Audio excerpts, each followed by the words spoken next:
The frigid Montana wind was a living thing. It howled around the corners of Nora Graham's little cabin, rattling the windows like a hungry animal trying to get in. She stared out at the snow, falling so thick and fast it erased the world, and a cold dread washed over her.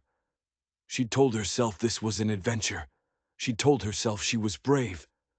But as the darkness fell in the heart of that 1882 winter, she wondered if she'd just been a fool. Nora was a school teacher from Boston, only 22, and she'd come west to escape a life that felt like a cage, a life of polite teas and arranged futures. She'd wanted independence. She'd wanted to write a great novel in the quiet solitude of the mountains. Now, that solitude felt like a tomb. The snow had been falling for 3 straight days. Her woodpile, which had looked so sturdy just a week ago, was shrinking with alarming speed. Her closest neighbor was a mile down the valley, but she hadn't seen a soul for what felt like an eternity. The ink in her bottle was starting to turn to slush. She tried to write, but the words wouldn't come. Her own story was far more terrifying than the one on the page. Then she heard it. A sound that didn't belong in the storm's symphony. The steady, rhythmic crunch of horse hooves in deep snow. Hope, sharp and painful, shot through her. She scrambled to the window, rubbing a clear circle in the frost. A figure on horseback was moving through the whiteout, a ghost in the blizzard. The rider dismounted with an easy grace that spoke of a life lived in the saddle. He led his horse toward her small, rickety stable. Nora didn't even think. She grabbed her shawl, threw open the door, and gasped as the cold hit her like a physical blow. "Hello!" she yelled, her voice snatched away by the wind. The man turned. A scarf covered most of his face, but his eyes were sharp, scanning the landscape, scanning her. He pulled the scarf down. His jaw was strong, covered in a dark stubble. He wasn't smiling. "Madam," he said, his voice a low rumble. "Name's Flynn Irwin. Just checking on folks. Storm's getting worse." He didn't seem kind. He seemed necessary, like a force of nature, just as harsh as the storm he'd ridden through. Nora pulled her shawl tighter. "I'm Nora Graham. Please come inside. Your horse is welcome in the stable." Flynn just nodded, his eyes never leaving her, and turned to settle his animal. Nora rushed back into the cabin, her heart hammering against her ribs. She wasn't just being rescued, she was being scrutinized. By the time he stepped inside, stomping snow from his heavy boots, she had coffee boiling, trying to pretend she wasn't terrified. He took off his coat, and the small cabin seemed to shrink. He was tall, with shoulders that blocked out the light from the door, and his hands were rough and calloused. He took the coffee she offered, his gaze sweeping over the room, taking in her dwindling woodpile, the half-written pages on her desk, the fear in her eyes. "You shouldn't be up here alone," he said. It wasn't a suggestion. It was a verdict. "I'm perfectly capable," she started to say, but he cut her off. "Capability don't matter to a Montana blizzard." He nodded toward her wood. "That won't last you 2 weeks." His stare was so intense, it felt like he was looking right through her. "You're the school teacher, ain't you? The one from Boston?" "I am," she said, trying to find some of the defiance that had brought her here. "Heard you were writing a book." For the first time, something in his expression shifted. It wasn't softness. It was something else, something she couldn't read. "This ain't Boston, Miss Graham.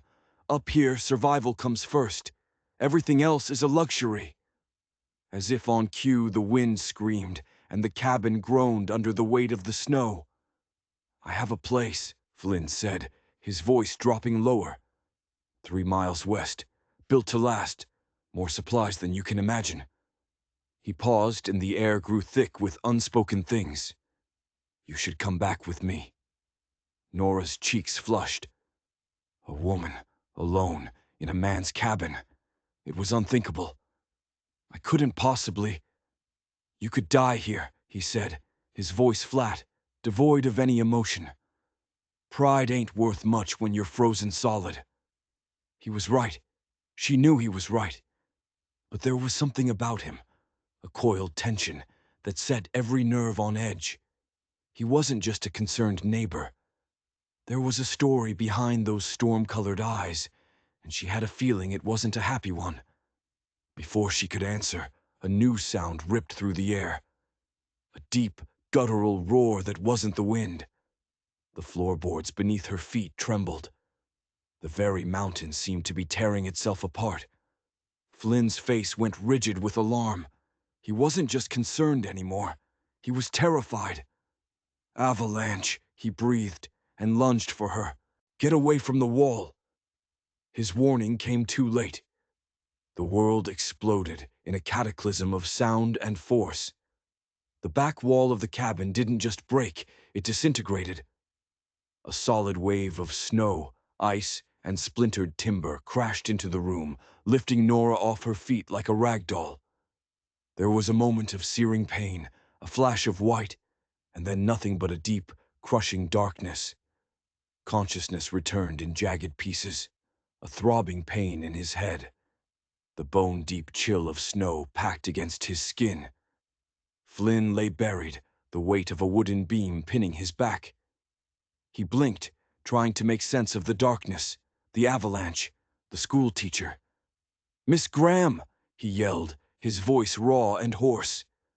The only answer was a dead, muffled silence. Panic, cold and sharp, cut through his daze.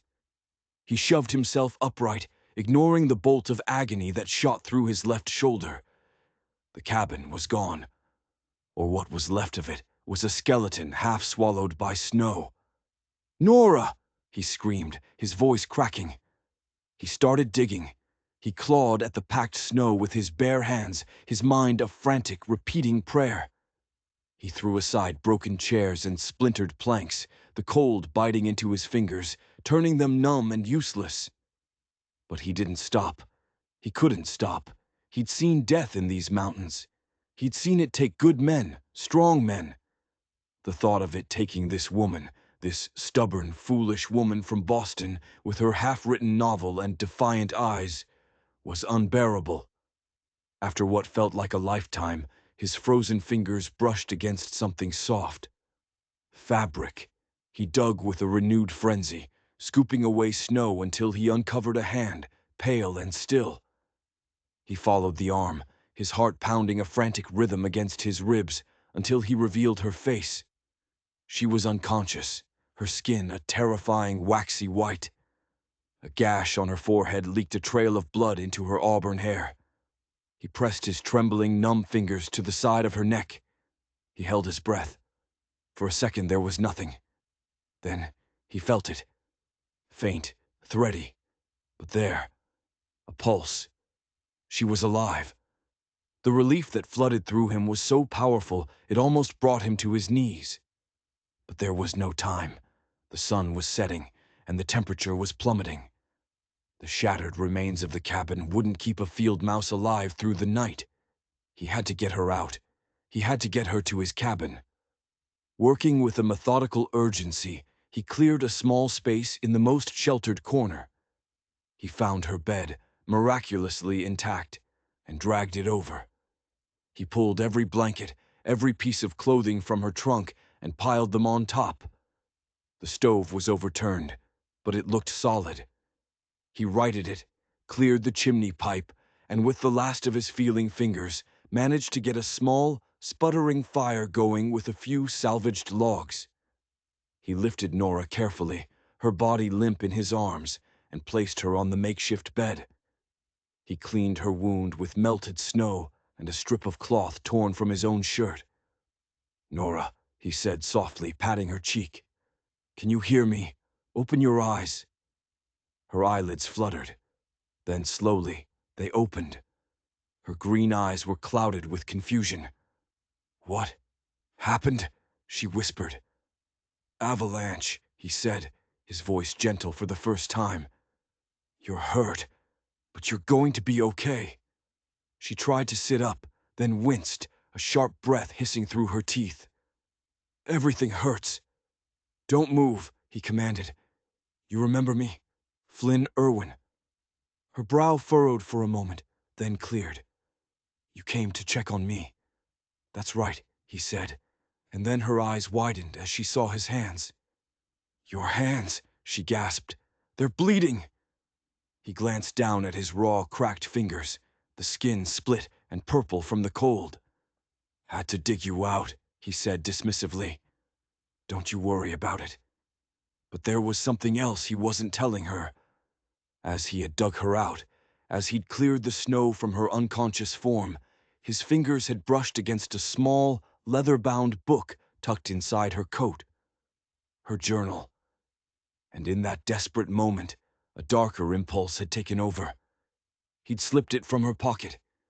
It was tucked inside his own coat now, a secret weight against his chest. He didn't know why he'd taken it. It was a violation, an impulse he couldn't explain. He just knew he had to see what was inside. He had to know who she really was. By midnight, the tiny fire was dying. The cold was seeping back in, a relentless, killing cold. Their shelter was a joke. Flynn knew, with a certainty that chilled him more than the air, that they would not survive until morning here. He knelt by the bed. "Nora, I have to move you. My cabin isn't far." Her eyes were half-lidded, her breathing shallow. "I can't walk." "You won't have to," he said, the words tasting like a lie. He wasn't sure he had the strength to carry himself, let alone her. But there was no other choice. He fashioned a crude sled, a travois, from a splintered cabinet door. He bundled Nora in every blanket they had, wrapped her until she was a shapeless mound, and tied her securely to the sled. "This is going to hurt," he warned, "but it's our only chance." She looked up at him, her eyes surprisingly clear in the faint moonlight. "I trust you," she whispered. Those 3 words struck him like a physical blow. Trust. It was a currency he hadn't dealt in for a long, long time. He turned away before she could see the conflict on his face and stepped out into the frozen, alien landscape, dragging the sled and the woman who trusted him into the unknown. The journey was a special kind of hell. Every step was a battle against the deep snow, the biting wind, and the screaming protests of his own body. His dislocated shoulder throbbed with a fiery, relentless rhythm. His hands were 2 blocks of useless, burning ice. The world had been remade by the Avalanche, a sea of white that swallowed every landmark. He navigated by the stars, praying he was heading in the right direction. He stopped every few minutes to check on Nora, to make sure she was still breathing, still conscious. During one stop, she looked up at the sky, a brilliant, cold canopy of stars. "It's beautiful," she whispered, her voice barely audible. "I've never seen stars like this." "One of the few benefits of being in the middle of nowhere," he grunted, shifting the leather harness that bit into his good shoulder. "Why are you out here, Mr. Irwin?" she asked. "So far from everything." The question caught him off guard. "Found I didn't fit too well in civilized places," he said, the answer automatic, practiced. "Out here, a man's judged by what he does." "You're running from something," she stated. It wasn't a question. A bitter laugh escaped him. "Aren't we all, Miss Graham? Even Boston school teachers writing novels in the dead of winter." Her condition was getting worse. He could see it in the growing confusion in her eyes, feel it in the chilling cold of her skin through the layers of blankets. He had to keep her talking. He had to keep her awake. "Tell me about your book," he urged, his voice rough with desperation. "Tell me about the woman who leaves everything behind." She murmured about bravery and foolishness, about finding herself. And as she spoke, he pulled, one agonizing step after another. He talked too, telling her stories to keep her mind tethered to the world of the living. He told her about Texas longhorns and dusty cattle drives, edited versions that left out the blood and the violence. He didn't tell her about the man he'd killed in a dusty cantina. He didn't tell her about the bounty on his head. He didn't tell her that his name wasn't Flynn Irwin. Just when he thought he couldn't take another step, when his vision was starting to blur at the edges, he saw it. A dark shape against the snow, nestled in a protected stand of pines. His cabin. Relief gave him the last surge of strength he needed. He practically collapsed against the solid oak door, fumbling with the latch. Inside, it was frigid but safe. He built a fire in the large stone hearth, the flames catching quickly, greedily. He transferred Nora to his bed, piling furs on top of the blankets. Only then did he let himself feel the full extent of his own injuries. His hands were a wreck, swollen and bleeding. His shoulder was a knot of pure agony. He knew he had to set it, and he knew he couldn't do it alone. "Flynn," Nora called weakly from the bed. "Let me help you." He wanted to refuse, but he couldn't. He needed his hands. He needed his arm. He told her what to do, his voice strained. She sat up, her face pale but determined. With a strength he wouldn't have thought possible. She braced herself and followed his instructions, manipulating his arm until the joint slid back into place with a sickening pop. He cried out, a raw, involuntary sound of pain, followed by the blessed relief of pressure released. He caught her as she swayed, easing her back down. "Rest now," he said, his voice softer than he intended. The next few days were a blur of shared pain and slow recovery. They fell into a strange, unspoken rhythm. He would hunt, she would cook, and in the long, dark evenings, they would talk. She told him about her family in Boston, about the stifling expectations she'd fled. He listened, and he lied. He told her his name was Flynn Irwin. He told her he was a drifter, a guide. He told her half-truths and careful omissions, building a character for her, a man she could trust, a man who didn't exist. And all the while, her leather-bound journal sat hidden beneath a loose floorboard, a temptation he fought against every single day. He wanted to know her secrets, but he was terrified of what would happen if she ever learned his. One evening, nearly 2 weeks after the avalanche, she asked the question he'd been dreading. "Will you go back to Boston in the spring?" he asked, poking at the fire. She was quiet for a long time. "I don't know," she said finally. "I've learned more about myself in these 2 weeks than in my whole life." She looked at him, her gaze direct and unsettling. "It's been watching you, the way you just handle things. There's no pretense." He felt a muscle jump in his jaw. "That's just necessity out here." "Maybe more people need necessity then," she replied softly. The next day, another blizzard hit, sealing them inside completely. The cabin became their entire world. And in that enforced intimacy, the walls he had so carefully built around himself began to crack. He found himself telling her things he'd never told another living soul. About his family, about a father who saw him as a disgrace, a brother who was the golden child. "My father told me never to use the family name again," he heard himself say, the words tasting like ash. "Said I was a stain on it." "Is that why you came west?" she asked. "Partly," he said. "Mostly I needed to find out who I was without everyone telling me who I should be." He turned the question on her. "What about you? What are you running from?" She smiled, a sad, knowing smile. Expectations.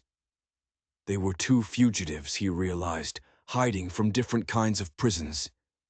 And in that shared understanding, something shifted between them. He started to watch her, the way she tucked a stray piece of hair behind her ear, the way her nose crinkled when she laughed at one of his rare jokes. He was falling for her, and that was the most dangerous thing that could possibly happen. When the storm finally broke, they knew they had to go for supplies. They snowshoed to the settlement of Silverest, what little was left of it.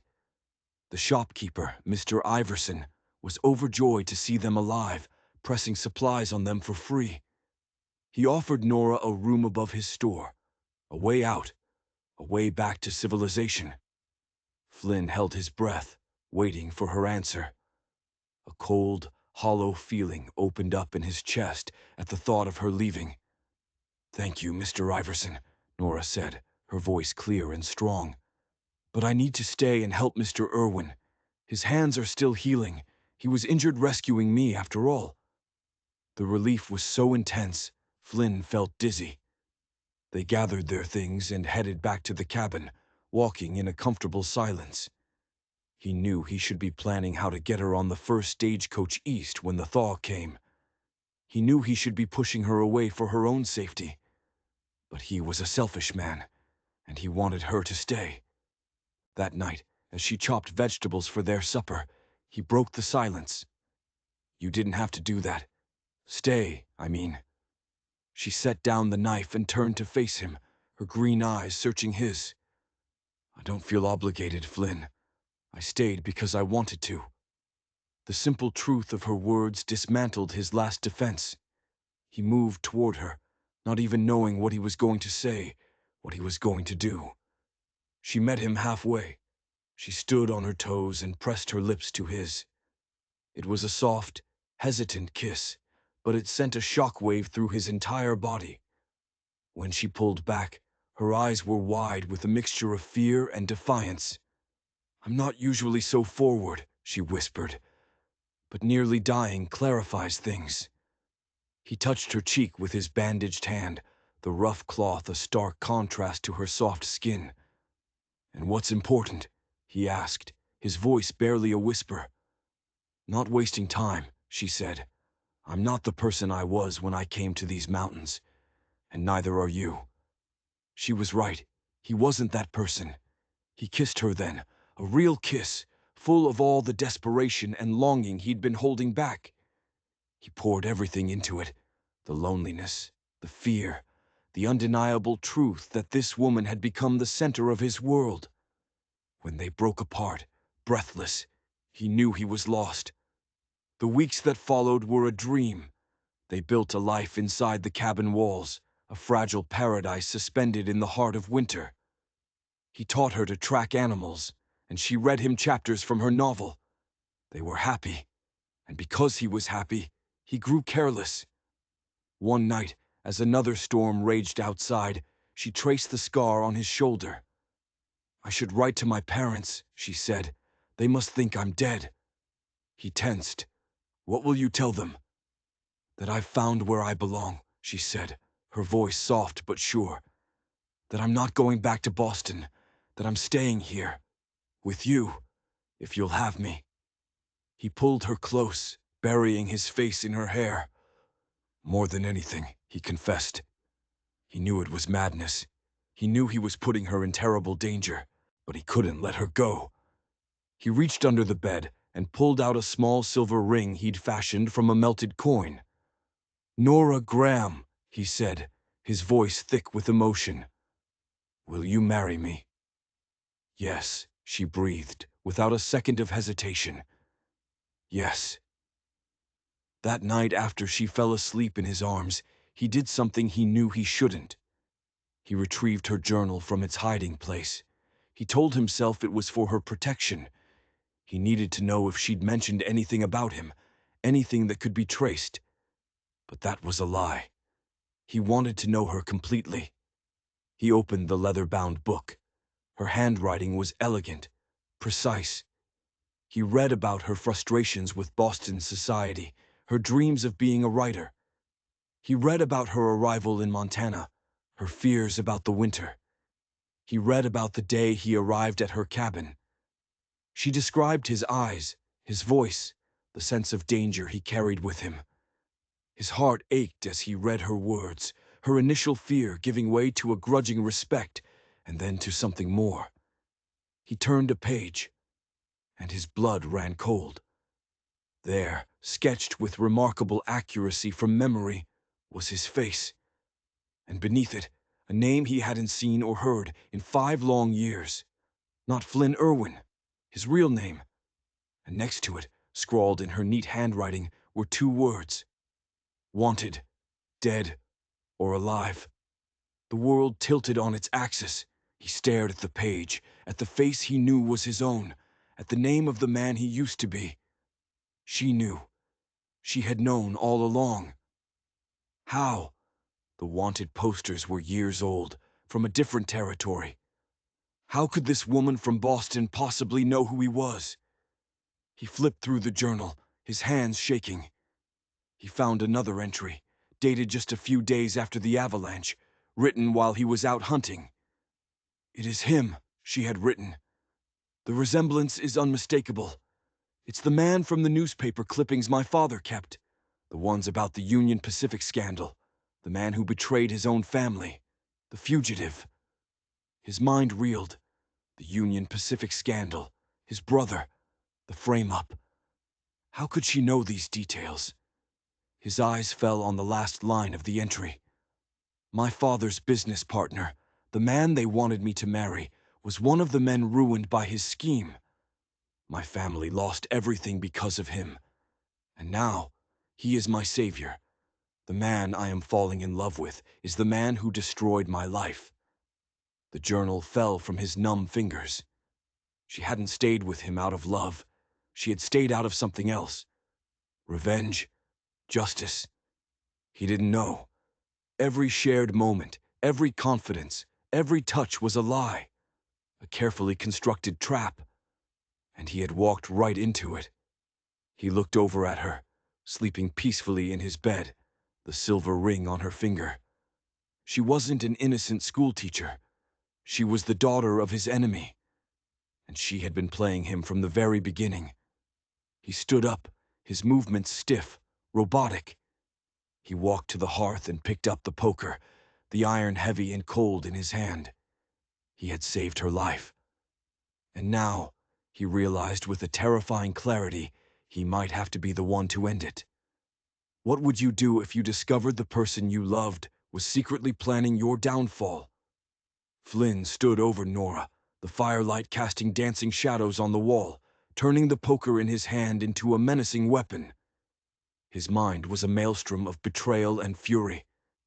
Every kind word, every tender touch had been a lie. She wasn't the victim of a storm. She was the architect of his destruction. He looked down at her face, so peaceful in sleep, and a wave of sickness washed over him. He couldn't do it. He wasn't a murderer. Not like this. He backed away, his breath coming in ragged gasps. He needed answers. He waited until morning. The silence in the cabin was thick and heavy, charged with everything unsaid. He watched her move about, making coffee, her movements graceful and familiar. It was a scene of domestic tranquility, a perfect illusion. He finally broke the silence. He tossed her journal onto the table between them. It landed with a soft thud that sounded like a gunshot in the quiet room. "Who are you?" he asked, his voice a low growl. Nora froze. She looked from the journal to his face, and the color drained from her cheeks. The mask of the innocent schoolteacher fell away, replaced by an expression of guarded steel. She didn't deny it. "My name is Nora Graham," she said, her voice steady, betraying none of the fear she must have felt. "And my father was William Graham, a name you should know." Flynn's blood ran cold. William Graham. He was one of the primary investors his brother had swindled, a man who had been utterly ruined, who had taken his own life in the aftermath. The newspapers had been full of it. "He was your father," Flynn breathed, the pieces clicking into place with horrifying speed. "The man you were supposed to marry. His family was ruined too." "Yes," she said, her chin held high. "You and your brother didn't just steal money. You destroyed lives. You destroyed my family. I came west for one reason, to find you." The story she told him about writing a novel, about escaping Boston society. It was all a lie. A cover. She had been hunting him. "The avalanche," he started, "was a stroke of luck," she finished for him, a bitter twist to her lips. "I was tracking you for weeks. I knew you were holing up in these mountains for the winter. I rented that cabin to be close, to watch you. I never imagined the mountain would do my work for me." The realization hit him like a physical blow. Her weakness, her injuries, her trust, all of it had been an act. A brilliant, calculated performance. She had played on his loneliness, his guilt, his desire for redemption. "And marrying me?" he asked, the words tasting like poison. "Was that part of the plan, too?" "The plan," she said, her voice dropping, losing some of its hard edge, "was to bring you to justice, to see you hang for what you did. But the plan, it got complicated." For the first time, he saw a crack in her armor. He saw the woman who had nursed his wounds, who had laughed at his stories, who had whispered his name in the dead of night. "You knew I was innocent," he said, the accusation hanging between them. "You must have." "I know what the papers said," she retorted, "that you fled with a fortune while your brother faced the consequences." "My brother built a prison of lies, and I was the sacrifice he offered to save himself," Flynn roared, slamming his fist on the table. "I ran because his men were trying to kill me, the same men who are probably still looking for me." They stared at each other across the cabin, two enemies bound by a shared secret and a passion that had turned to ash. The air crackled with tension, a fragile truce held together by the isolation of the mountains. Who was the bigger monster? The man who was framed, or the woman who used love as a weapon for revenge? The answer came from outside. A sharp, authoritative knock on the door echoed through the cabin. They both froze, their personal war forgotten in an instant. They weren't alone anymore. Flynn moved silently to the window, peering through a crack in the shutter. Three men on horseback sat outside, their figures dark against the snow. They wore long dusters, and the rifles in their saddle scabbards were not for hunting deer. One of them dismounted and knocked again, louder this time. "He found us," Flynn whispered, his voice grim. "My brother." These weren't lawmen. These were killers. Nora's face was pale. Her quest for revenge had led them both to the gallows. She had tracked her monster, only to lead a pack of bigger ones right to his door. "What do we do?" she asked, her voice trembling. The vengeful fury was gone, replaced by a raw, primal fear. Flynn looked at her, at the woman who had deceived him, who had planned his ruin. And in that moment, he didn't see an enemy. He saw the woman who had reset his shoulder, who had read to him by the fire, who wore his ring on her finger. The complication she'd talked about. He felt it too. He grabbed his rifle from its pegs on the wall. "Stay away from the windows," he commanded. "They don't know you're here. They're here for me." But he was wrong. The man outside called out, his voice carrying clearly in the cold air. "Flynn Irwin, or whatever you're calling yourself these days, we know you're in there, and we know you've got the girl. Send out Nora Graham, and we might let you live." Flynn and Nora exchanged a look of pure shock. They didn't just know he was here. They knew she was here. They hadn't followed him. They had followed her. The trap hadn't been his. It had been hers all along, and now she was caught in it with him. Her father's old business partners, the men ruined alongside him, hadn't just wanted justice. They wanted the stolen money. And they believed Nora had led them straight to it. The killers outside didn't care about justice or revenge. They were here for a fortune that didn't exist, and they were willing to kill anyone who stood in their way. The standoff began. The day bled into a tense, freezing night. The men outside were patient. They built a fire, settling in for a siege. Inside, Flynn and Nora worked in a strained silence, barricading the door and windows. Their shared danger had forged a temporary, fragile alliance. "There's a root cellar," Flynn said, his voice low. "The trap door is under the bed. It leads to an old mining tunnel that comes out on the other side of the ridge. It's a long shot, but it's the only way out. They waited until the darkest hour of the night, when the moon was hidden behind the clouds. The fire outside had burned down to embers, and the guards were drowsy. Moving with agonizing slowness, they lifted the bed, revealing the heavy wooden trapdoor. The hinges creaked in protest as Flynn lifted it. A wave of musty cold air rose from the darkness below. "You first," he whispered, gesturing with the rifle. Nora hesitated, looking from the dark hole to his face. "They'll kill you. They'll kill us both if we stay here," he countered. "Go. Get to Silverest. Get the sheriff." She didn't move. In the flickering lamplight, he saw tears welling in her eyes. "Flynn, I'm sorry." "There's no time," he hissed. "Go." He helped her down into the darkness. Just as she was disappearing from view, she looked up at him one last time. "My novel," she whispered. "The heroine. I decided she's both brave and foolish." Before he could answer, a shout from outside shattered the night. "They're in the back! They're trying to run!" Gunfire erupted. Splinters exploded from the cabin walls. The siege was over. The assault had begun.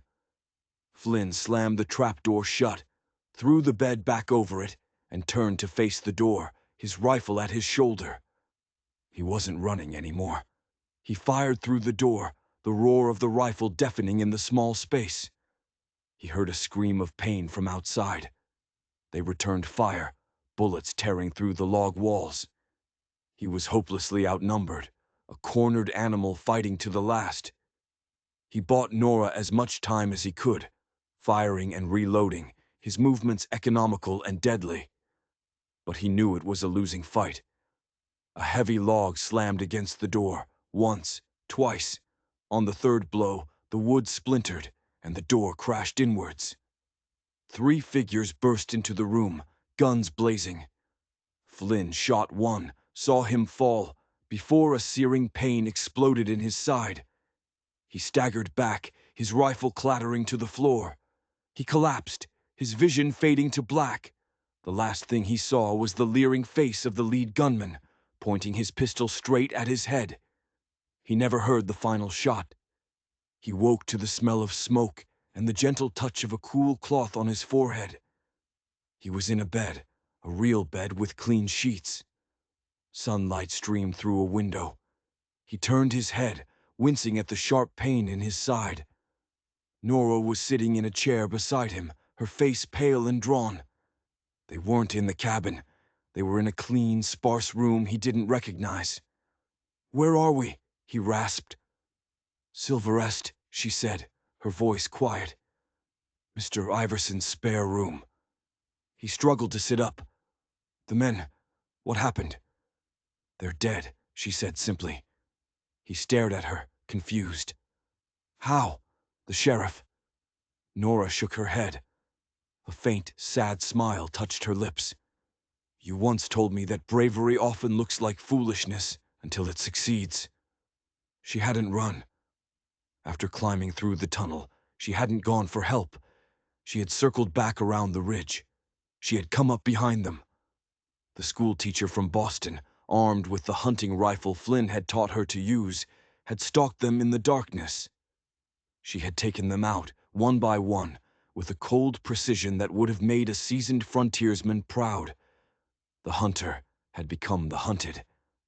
"I found this on their leader," she said, holding up a piece of paper. It was a telegram. "It's from your brother." Flynn took it, his hands trembling. The message was simple and chilling. "He knows everything. The girl is a liability. Eliminate them both. No witnesses." The proof, the final, undeniable proof that his brother hadn't just framed him, he'd ordered his death. And Nora's. "Justice," Nora whispered, looking at the telegram in his hand. "This is the justice I was looking for. Not for my father. For you." In the end, they had saved each other. Their journey which had started with a lie and was built on a foundation of revenge, had led them to a violent, bloody, and undeniable truth. They were bound together, not by romance, but by survival. Months later, when the spring thaw finally came, the U.S. Marshals arrived in Silverest. They weren't there for Flynn. They were there for his brother, arrested in New York thanks to a certain telegram and a detailed sworn statement written by a Boston schoolteacher, mailed from a remote Montana outpost. Flynn was cleared of all charges. His real name was restored. The nightmare was over. He and Nora stood on the porch of Mr. Iverson's store, watching the snow melt from the high peaks. Her novel had been finished. It told the story of a woman who leaves her old life behind, who gets buried in an avalanche, and is rescued by a dangerous man with a secret. A man she sets out to destroy, only to end up saving. "So," Flynn said, turning to her, "what happens now? Do you go back to Boston?" Nora looked up at the mountains, the same mountains that had nearly killed them, the same mountains that had, in the end, set them free. "I think," she said, slipping her hand into his, "that I've finally found where I belong." They bought the old cabin from the mining company, rebuilt it together, stronger than before. They built a life on the very ground that had been their battlefield, finding a hard-won peace in the wilderness that had forged them. Their story wasn't a simple romance. It was a testament to the fact that sometimes the only way to find yourself is to get completely and utterly lost. If you enjoyed this story of survival and unexpected justice, don't forget to hit that subscribe button and ring the bell for more tales from the edge of the map.